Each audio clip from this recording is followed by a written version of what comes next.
Welcome to Science and Unknown. Today we're taking a deep dive into something really fascinating from ancient China. It sort of straddles the line between medicine and, well, mystery. Imagine a medical art that was once considered a core part of healing, right up there with prescribing herbs, but it involved incantations, symbols. We're talking about the system called Zhu You Shu. Yeah, it's a remarkable pre-modern therapeutic system, really deeply rooted in that interplay of body and mind.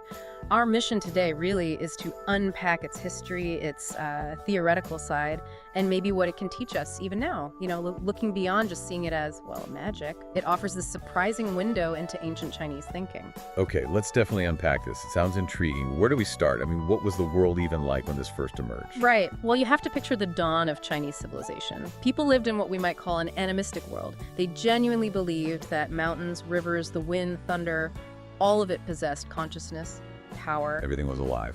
Exactly, and so the earliest forms of healing were deeply tied into that. Shamanic rituals, basically. Those ancient incantations to, deities or nature spirits. Those were the first spells. And this practice, coming straight from worshiping nature, that's really seen as the origin for a lot of later esoteric arts, the foundation for Zhu You Shu. Okay, so it starts with these folk practices, worshiping nature. Yeah.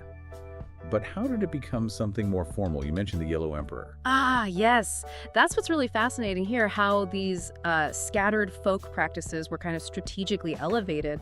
Legend attributes Zhu You Shu's creation to the Yellow Emperor himself, the foundational figure of Chinese civilization. So giving it serious credibility. Immense legitimacy. It wasn't just making up a myth, it was a deliberate move. It's even mentioned in the Huang the foundational text of Chinese medicine. It basically says that in ancient times, healing happened just by moving essence and changing qi through Zhu Yu. So that positioned it right away as a high-level medical technique, something capable of mobilizing the body's fundamental life energy, not just superstition. Okay, and the name itself, Zhu Yu, you said it has layers of meaning. It really does. It reflects how multifaceted it was. Some scholars interpret Zhu Yu literally as explaining the cause of the illness. So focusing on diagnosis, communication. Like talking to the patient. Yeah. Others see it more as praying to the spirits for healing, more overtly spiritual. But then there's this really captivating interpretation. One scholar suggested it's like a combined sound, hinting at both spell and even a kind of pre-modern psychological approach. Psychological, how so? Well, the idea is gently guiding the patient, explaining where the illness might have come from so they understand, maybe avoid repeating patterns, and bringing them to a state of acceptance and trust, which back then could lead to what seemed like miraculous results. It sounds almost like narrative therapy, using the authority of the healer? In a way, yes, wrapped in spiritual authority. So this brings us to the core idea, right? What's behind it all? Zhu You Shu definitely has this strong mind-body perspective. It suggests illness isn't just external germs or whatever. Often it's from internal imbalances, particularly emotional ones. Ah, the emotions connection. Right. Many physical problems were seen as rooted in psychological or emotional distress. So the goal wasn't just treating a cough or a rash in isolation. It was about targeting the mind, the source of the imbalance. And the practitioner's role. They weren't just a healer giving medicine.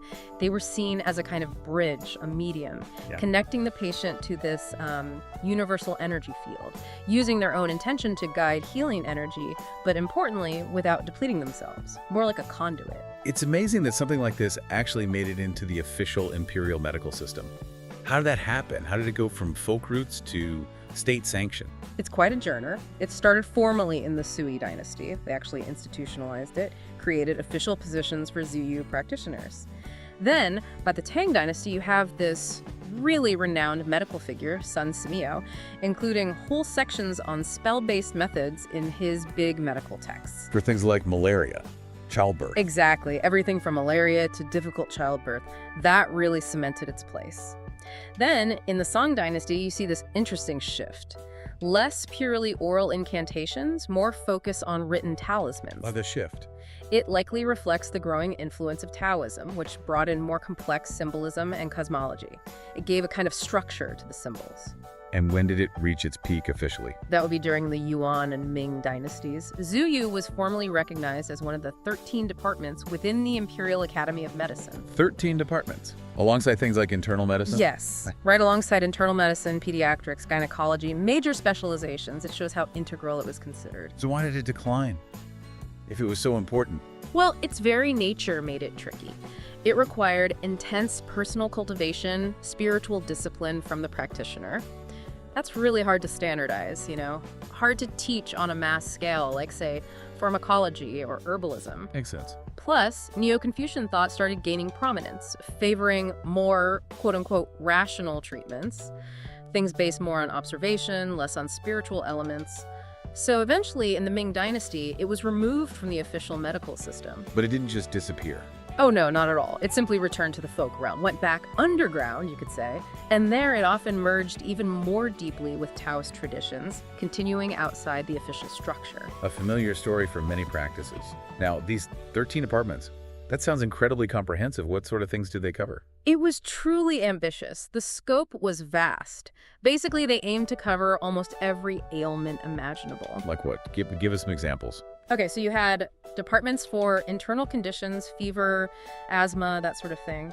Then neurological issues like paralysis, obstetrics and gynecology, of course, eye problems, children's illnesses, dental and throat issues, skin diseases, traumatic injuries, even a specific department for metal wounds, like from knives or arrows. Arrow wounds, specific. Right, and another one that sounds like it dealt with mental health or maybe dispelling negative energies or influences. It really tried to be an all-encompassing system. That's incredible.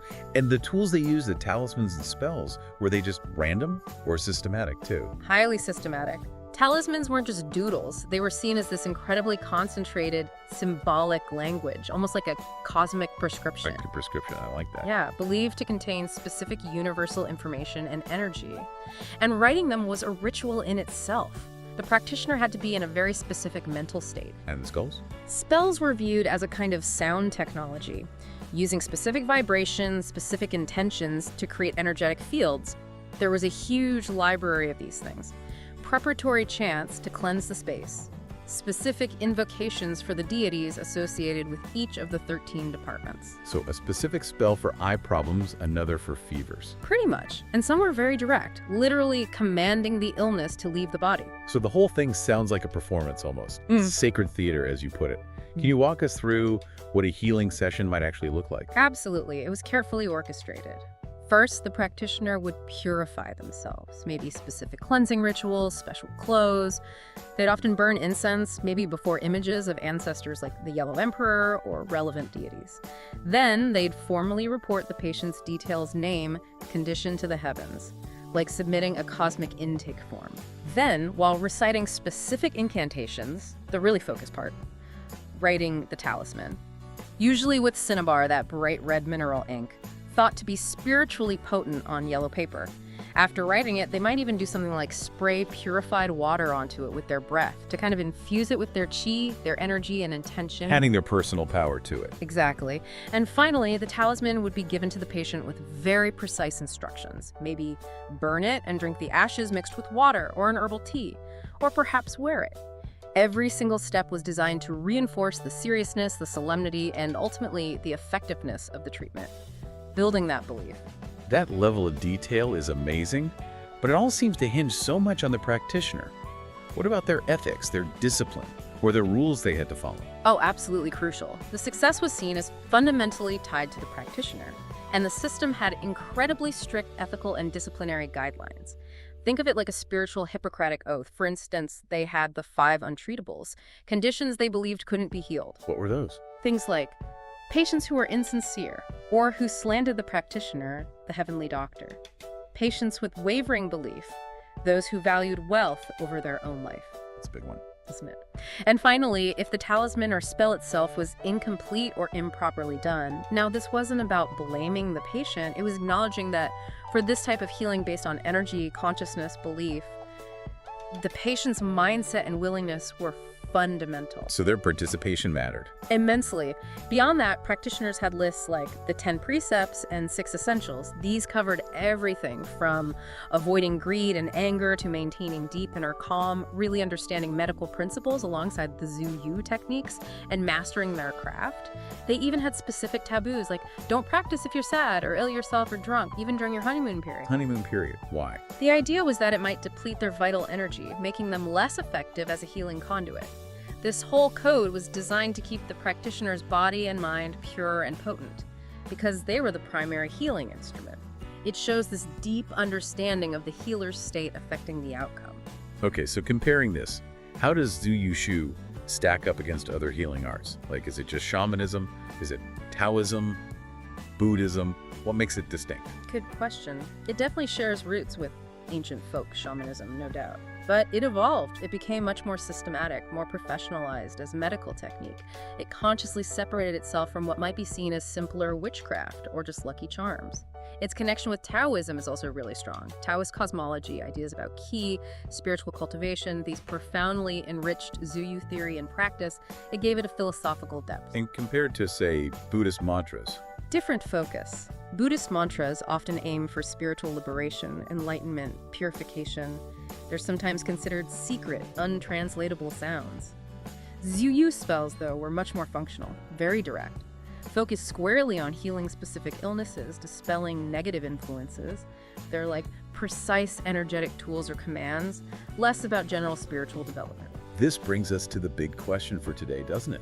If we try to strip away the mystical language, the cosmology, can we actually understand Zhu You Shu through a modern psychological lens? I think we absolutely can, and it's fascinating. Look at the core elements, explaining the cause of the illness, like we discussed. That's a powerful psychological intervention right there. It's similar to modern techniques like suggestion, maybe even hypnosis or cognitive restructuring. How so? Well, imagine a practitioner, someone with authority, explaining your suffering in a new way, giving it a narrative, a cause, maybe even a solution that immediately reduces anxiety, gives a sense of control, hope. Right, the story matters. Hugely. And the spells, their rhythmic, often mysterious nature, repeated with focus and intent, that could easily guide a patient into a focused, maybe even trance-like state. This could bypass their conscious critical mind, allowing those healing suggestions or instructions to sink into the subconscious more effectively. And the elaborate rituals. You could see them as this incredibly well-designed process to maximize the placebo effect. Now, some people hear placebo and think fake. But it's not fake at all. It's tapping into the mind's profound ability to trigger real, measurable physiological changes based purely on belief and expectation. Think about modern medicine, even our hospitals. The white coats, the sterile environment, the high-tech equipment, the structured procedures, you could argue that's a kind of secular healing ritual. It activates the patient's own self-healing potential through expectation and trust. Ooh, you just did it with different symbols and language. So fundamentally, they understood that belief, the story you tell, the relationship between the healer and the patient. These aren't just nice extras. They are core mechanisms of healing itself. They knew this intuitively, systematically, long before we had the modern terms for it. It's incredible. There's so much wisdom there that feels relevant. So how can we, people listening today, actually apply some of these insights? What are the practical takeaways? Great question. Well, first, think about the power of intentional language. Just like those ancient spells or talismans were highly focused words or symbols, we can consciously choose our language to shape our reality, our internal talk, the words we use with others. It's more than just positive thinking. Yeah, it's about precision, transforming vague self-criticism into specific, constructive self-affirmation, using empowering, hopeful words, like crafting your own verbal talismans. Our language doesn't just describe our world, it actively helps create it, becoming your own mindful practitioner of language. I like that. And what about the rituals? Right. Most of us don't have time for elaborate ceremonies. No, but we can learn from the principle. Zhu Yu rituals gave structure and focus. You can create simple, meaningful, personal rituals. Maybe it's just 5 minutes of quiet sitting in the morning like a personal cleansing to set your intention for the day. Or journaling. Or a brief journaling practice before bed, like an incantation to release the day's stress. Even just mindfully making your morning coffee or tea, focusing on each step. That can be a ritual. The key is consistency, using structure and maybe symbols that you find meaningful to create a quiet, focused space away from the usual chaos. making the mundane a bit sacred. That feels doable. And it connects to the practitioner state, right? Cultivating that Zhu Yu state, that inner stillness. Exactly, that inner calm and focus they aimed for. That's basically the heart of modern mindfulness and meditation. Through regular practice, quiet sitting, breathing exercises, whatever works for you, we can train ourselves to quiet that inner chatter, focus our attention. It's not about zoning out then. No, it's about engaging more effectively. It boosts well-being, reduces stress, sure, but it also dramatically improves focus, performance, creativity. When you face a challenge with a calm, centered mind, you're tapping into that same ancient wisdom. You become a more effective instrument in your own life. Bringing coherence to chaos. Precisely. But underpinning all of this, the language, the rituals, the inner state is sincerity. That was crucial for Zhu Yu, and it's crucial for us. Any effort we make has to come from a genuine place, right? Not just going through the motions. Aligning our actions with our values. That's the path to real harmony. And it sounds like there's a warning there too. Definitely. These are powerful tools for the mind. They deserve respect. The ancient precepts warned against abusing skills to deceive others, and that holds true. Don't trivialize this stuff or use it manipulatively.